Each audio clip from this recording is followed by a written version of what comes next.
Arestado ang isang lalaki sa Malabon dahil sa ilang ulit na panggagahasa umano sa 3 menor de edad na anak ng kanyang ka-live-in. Sinusubukan pang kunan ng pahayag ang akusado. Yan ang unang balita ni Gabriel Gonzalez. Positive sir, nag-text na.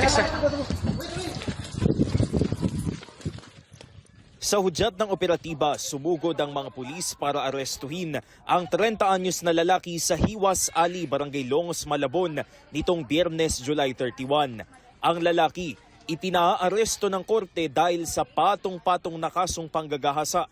Ayon sa pulisya, sangkot ang akusado sa panggagahasa umano sa 3 menor de edad na anak ng kanyang kinakasama. Yung mga parents ng mga bata is separated po sila ng 3 years. Nagbabakasyon po yung mga bata doon sa mother. Then may ka-live-in partner po yung mother. Then po, doon po nangyari. While on vacation po yung mga bata. Tumagal daw ng 2 buwan ang umano'y serye ng pang-aabuso sa mga batang edad 7, 6 at 4 na taong gulang habang sila'y nagbabakasyon sa bahay ng ina. Ayon sa tatay ng mga biktima, dumaing ang 7 taong gulang niyang anak ng pananakit sa maselang bahagi ng katawan, kaya't dinala siya sa doktor. Nakulangan po ako sa resulta sa ospital ko kasi sinudugo po siya. Kinausap ko na po yung bata, sinanong ko sa sabi ko, magsabi ka tayo bata, ano ba talaga nangyari? Huwag ka matakot. Tapos yun, hindi na po nagkweto yung bata.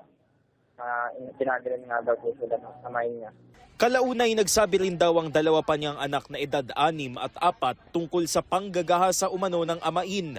Parang nabunutan ng tinik ang ama ng mga biktima nang maaresto ang akusado. Malaking ginhawa po kasi pakulong na rin po yung mga sumalbahay sa mga anak ko po.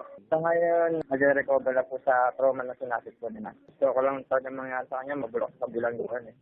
Nasa kustodiya na ng Malabon City Jail ang akusado na naharap sa 11 counts ng rape through sexual assault at 1 count ng statutory rape. Sinusubukan pa namin siyang hingan ng pahayag. Paalala ng pulisya sa mga magulang. Kapag po may iba pong lalaki sa inyong bahay, bantayan pong maigi ang inyong mga anak, lalo na po yung mga babae. And then, kapag naman po may nangyaring insidente na ganito, is magsumbong po kaagad mga bata sa teacher, sa barangay, sa CSWD, and then sa amin, Malabon City Police Station. Maaari daw magsumbong sa mga numerong makikita sa inyong screen kung nakaranas o nakararanas ng pang-aabuso. Ito ang unang balita. Gabriel Gonzalez, GMA News.